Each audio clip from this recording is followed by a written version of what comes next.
अगर आपने सपना देखा है तो वो सपना आपसे ताकत मांगता है। ये उस सपने की इज्जत है कि आप उसके लिए खून दें, पसीना दें, और नहीं तो वो सपना देखने की हिम्मत ना करें। घर पे बैठिए आराम से, कुछ मत करिए। वॉर के टाइम पर आप प्रेगनेंसी में वहां पर थी? It was not just any pregnancy, it was a pregnancy in high altitude. और अब 3 महीने प्रेगनेंसी में हूं और पता चलता है कि लड़ाई छिड़ गई। आपके पास खुद अपने बारे में सोचने का समय नहीं है। वो टाइम पे जब आप चलते, you are wearing your uniform, आपका हथियार आपके हाथ में है, हर एक की रीढ़ की हड्डी ना ऐसे खड़ी हो जाती है। जिन्हें हम समझते थे कि ये शायद वीकर सेक्स है, गॉड दे आर स्ट्रॉन्गर। आपको बोलने की जरूरत नहीं पड़ती, आपके एक्शंस दिखाते हैं। हल्के में मत लेना boss, girls are here to stay. आज मैं आपको मिलवाने वाली हूँ कैप्टन याशिका हटवाल त्यागी से, जिन्होंने की माँ होकर एक बेटी होने का फर्ज निभाया। ऑपरेशन विजय यानी कि कारगिल का वॉर जब चल रहा था, तब ये भी ले के उस हाई ऑल्टीट्यूड एरिया में पोस्टेड थी। बट अनलाइक एवरी अदर जवान, एवरी अदर फौजी, हमारी कैप्टन याशिका हटवाल त्यागी ना सिर्फ एक 3 साल के बच्चे की मां थी, बट ऑल्सो 3 months प्रेग्नेंट थी। A trail blazing army officer, जिन्होंने कि हम सभी लड़कियों के लिए एक ऐसा पाथ बनाया, जिन्होंने कि आई थिंक उस पाथ पे चलना शुरू किया, जिससे कि आज की तारीख में हम उसी रास्ते पर दौड़ लगा सकें। Please welcome captain Yashika Hatwal Tyagi. Show का नाम आपका बहुत बढ़िया है, Saat Hindustani. I just so love this name that there was no way that I would not have done this show. What a pleasure to be on your show. The Thank you. pleasure is all mine, actually. You've been, a female army officer, and forget that part. Just being a female, it is so difficult to actually reach there. हम सभी, मैं मानती हूँ कि privileged हैं, entitled हैं, मैं और आप, कि हम शायद ऐसे family background से हैं जहाँ पर हमें उतना encouragement मिला है, but not everybody gets it. So you tell me, how was it for you to be, the first woman to be posted at a high altitude area in Leh? जब आप कहते हैं that we come from entitled classes, yes, we do come from entitled classes because we come from those free-minded mothers. Right. We get this energy from our family that did not put a boundary on us. बिल्कुल। और जब हम उस ख्याल से बड़े होते हैं तो yes, we are entitled. क्योंकि हमें कभी किसी ने ये नहीं बताया कि तुम ये कर सकती हो या ये नहीं कर सकती हो। Yes, we are from entitled classes because we come from those mothers who told us तुम सब कुछ कर सकती हो। I agree. So when with this thought that I wanted to wear uniform, the dream journey began. और ये उतना शुरुआती दौर था कि लड़कियां फौज में आएंगी इसकी कल्पना भी नहीं थी। हम्म। तो ये सोचना कि मैं शुरू से फौज में आना चाहती थी, ये तो था नहीं। हाँ, मैं वर्दी पहनना चाहती थी, ये Okay. थॉट था। क्योंकि लड़कियों के लिए फौज थी ही नहीं। Right. So my role model was Kiran Bedi and I wanted to be like her. तो किरण बेदी की फोटो सामने रखकर पढ़ाई करती थी। किरण बेदी को आइडल मान के उनके जैसा बनना चाहती थी, एकदम डंडा मैन। एंड जब मैं फौज में आई, या जब मैं बोलूं कि जब मैं ट्रेनिंग के लिए आई, तो आप देखिए, I was 77 number lady officer to be commissioned into Indian army. That means they were not even first hundreds. Imagine. So in a millions strong alpha male domain, all vibrating with that high energy, you have this मुट्ठी भर लड़कियां, छोटी छोटी एकदम, height में भी छोटी, as में भी छोटी, absolutely new domain. And when you are coming into a new domain that is absolutely novel to that gender or to that idea, of course there will be preconceived ideas. Right. Of course there will be limitations, or I will not even use the word, I will say stereotype. Right. एक सोची समझी हुई पहले से कुछ सोचा था कि इस तरह से होना। नोशन है लोगों के दिमाग में कि लड़कियां ये डोमेन में नहीं हैं और इसलिए ये कुछ चीजें हैं जो नहीं कर पाएंगी। तो ओनस किसके ऊपर है, जिम्मेदारी किसके ऊपर है? लड़कियों के ऊपर है जो इस डोमेन में नहीं है। एंट्री मिली है ना, सिर्फ दरवाजे में पैर अड़ाना था। And girls were there, and how! Wow. I am just so proud of my tribe, of this, womanhood. This sisterhood is so amazing. We stood by each other. Yeah. We were like ninjas, backs towards each other and with those swords drawn. And दो अब हमें challenge और हम सब कुछ करने को तैयार है. जब तक आपको challenge नहीं मिलेगा ना, तब तक कोई आपको सीरियसली नहीं लेगा. वॉर के टाइम पर आप अपने सेकंड बेबी को एक्सपेक्ट कर रही थी और आप वो प्रेगनेंसी में वहां पर थी. अगर आपने सपना देखा है तो वो सपना आपसे ताकत मांगता है. ये उस सपने की इज्जत है कि आप उसके लिए खून दें, पसीना दें, और नहीं तो वो सपना देखने की हिम्मत ना करें. घर पे बैठिए आराम से, कुछ मत करिए. लेकिन अगर आपने ये सोचा है कि मैं ये वर्दी पहनूंगी, और वो वर्दी क्योंकि आपके जेंडर के लिए न्यू है, इसके लिए आपके पास जो चैलेंजेस आएंगे वो भी नए होंगे. इसके लिए आपके पास कोई रोल मॉडल नहीं होगा कि आप जिसके पास दौड़ दौड़ के जाए और पूछे कि अब मैं क्या करूं. तो उसको फेस करने के लिए तरीके खुद इधर से ही निकालने पड़ेंगे.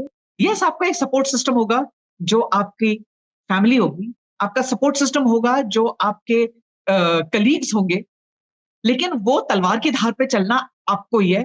आपके लिए कोई दूसरा प्रेग्नेंट नहीं हो सकता. It was not just any pregnancy, it was a pregnancy in high altitude. At the altitude of 11,000, 12,000, 13,000, यहाँ पे ऑक्सीजन कम होती जाती है. अब आपको सांस लेनी है, थोड़ा थोड़ा चल के आप हांफने लग रहे हो, आपको सांस ज्यादा चाहिए और सांस लेने के लिए ऑक्सीजन कम है. तो ये चैलेंजेस ऐसे थे कि शरीर आपका उससे ग्रैपल कर रहा है कि अब क्या. और अब 3 महीने प्रेगनेंसी में हूं और पता चलता है कि लड़ाई छिड़ गई. Now there is the work that comes to you does not give you a chance to think about yourself. आपके पास खुद अपने बारे में सोचने का समय नहीं है. आपके बारे में अपनी डाइट प्लान करने का समय नहीं है. और खाना सामने खड़ा रखा है तो आपको उसको खाने का टाइम नहीं है. मन भी नहीं है, सोने का टाइम नहीं है. मान मनुआर करते हैं लोग, तो कुछ खाते हैं प्रेग्नेंट लेडीज. लेकिन आप उस पे भी ये सोचिए, जब आप, मेरा जो सेकंड ट्रिमेस्टर था प्रेगनेंसी का, right, third, fourth, fifth, sixth month, वो इस लड़ाई के दौरान गुजरा. Oh my God. और वो टाइम पे जब आप चलते हैं, खड़े होते हैं, you are wearing your uniform, आपका हथियार आपके हाथ में है, and you are going ahead and you are interacting with your unit man and your team. हर एक की रीढ़ की हड्डी ना ऐसे खड़ी हो जाती कि जिन्हें हम समझते थे कि ये शायद वीकर सेक्स है, god they are stronger. And how, my god, how, मतलब आपको बोलने की जरूरत नहीं पड़ती, आपके एक्शंस दिखाते हैं कि हल्के में मत लेना boss, girls are here to stay. तो आपको उस समय आपके परिवार वालों ने, आपके हस्बैंड ने, इन-लॉज ने, पेरेंट्स ने नहीं बोला था कि नहीं, I mean you should just like come back और something? Was there an option? My commanding officer gave me the option. Okay. My commanding officer said that you are in a critical stage of your pregnancy, और हमें नहीं पता है कि आगे का समय कैसा होगा. So would you like me to speak to army headquarter and send you to an area जो front पे नहीं है. And I was aghast. I could only request him, क्योंकि आप सीनियर ऑफिसर के साथ जबान दराजी नहीं कर सकते हैं. Right, correct. I could only request him and I said, sir, ये अपॉर्चुनिटी आप मेरे से मत लीजिए. Oh, please, I have been trained for this day. हम सब जब ट्रेनिंग लेते हैं तो हम इसी दिन के लिए ट्रेनिंग लेते हैं. एक गोली एक दुश्मन, ये हमको ट्रेनिंग से सिखाया जाता है. तो आज जब ये मौका आया है तो मैं खुद को क्या मुंह दिखाऊंगी सर. मैं कभी खुद को मुंह नहीं दिखा सकूंगी अगर मैं आज आपसे ये कहूं कि आप मुझे इजी जगह पोस्टिंग दे दीजिए. And I said, sir, you will not regret your decision, I will make you proud, please don't do it. क्या बात है. Okay, we need you here. Okay, fine, go ahead. तो वो एक जो, that is what I mean by entitlement. When people believe in you, Ruchi, that is entitlement. 2 medal मिले मुझे, जो मुझे बैटल रिपोर्ट मिली रुचि, वो मुझे इसमें कोई गिला नहीं है कहने में और कोई शर्म ही नहीं है कहने में कि वो कई मेल ऑफिसर से बहुत अच्छी थी। तो मुझे लगता है कि खुद अपना चीयर लीडर भी बनना बहुत जरूरी है, अपने लिए बोलना बहुत जरूरी है, अपने ऊपर यकीन करना बहुत जरूरी है। This was my second pregnancy. Right. My 3-year-old child was with me. अच्छा, आपका During that time, 3-year child was with me. ये तो So I was not just a mother. I was not just a mother who was expecting. I was a mother who was taking care of a child also. Oh God. My husband was fighting at Dras, जो एक बहुत world का second coldest inhabited area है, जहां का recorded temperature 1993 में -60 गया है। My God. और द्रास सेक्टर में जो लड़ाई हुई थी कारगिल की जंग के दौरान, वो बहुत भयानक लड़ाई थी। टाइगर हिल का सेक्टर वहां आता है। मेरा 3 साल का बेटा मेरे पास था, तो बच्चे के अंदर ये कॉन्फिडेंस भी रखना कि पापा कहाँ गए, मम्मा मम्मा यहाँ पे क्या हो रहा है, मम्मा बेटा लड़ाई हो रही है, हम जीतेंगे, हम जीतेंगे। तो बच्चे को जब आप बच्चे को ये कॉन्फिडेंस दे सकते हैं, तो वो जो बच्चे का एक माइंडसेट से वो बड़ा होता है, वो एक बड़ा अलग माइंडसेट है। तो जब कारगिल की लड़ाई थी, और क्योंकि मैं लॉजिस्टिक्स से आती हूँ, तो लॉजिस्टिक्स का काम होता है कि फ्रंट लाइन तक जो सोल्जर लड़ रहा है उसको हर तरीके की चीजों से लैस करना, to equip our fighting forces with all kinds of arms and ammunition and special clothing. जो चीज उसको चाहिए वो उसके पास होनी चाहिए। तो अब ये चीज मैं बेस में बैठ के तो नहीं कर सकती हूँ, मुझे आगे आगे भी जाना है। Yeah. तो मैं अपने 3 साल के बच्चे को आगे फ्रंट पे तो लेके जा नहीं सकती, और मैं उसको घर पे अकेला भी नहीं छोड़ सकती। ये उस समय की बात है जब लड़ाई चल रही है, और लेह में उस समय सिर्फ जनरेटर से लाइट होती थी। अच्छा। आज तो लेह लद्दाख में बड़े बड़े पावर प्लांट्स हैं, टूरिज्म, लेकिन उस समय सिर्फ जनरेटर्स होते थे, जो एक ही टाइम तक चल सकते हैं। उसके बाद रात को 11 बजे के बाद जनरेटर भी बंद थे, और लड़ाई के टाइम पर अंधेरे के बाद लाइट्स वैसे भी बंद कर दी जा रही थी कि मान लीजिए दुश्मन की तरफ से कोई एरियल अटैक होता है, तो लॉजिस्टिक बेस रोशनी में नहाया हुआ नहीं होना चाहिए, नहीं तो वो एक टारगेट होगा। राइट। तो अब अंधेरा है, लड़ाई के समय बच्चे को कहाँ छोड़ूंगी? तो हमारे जो डिपो में लद्दाखी लेडीज थी, वर्कर्स, लेबरर्स, मैं उनके पास अपना बच्चा छोड़ के जाती थी। Oh my God.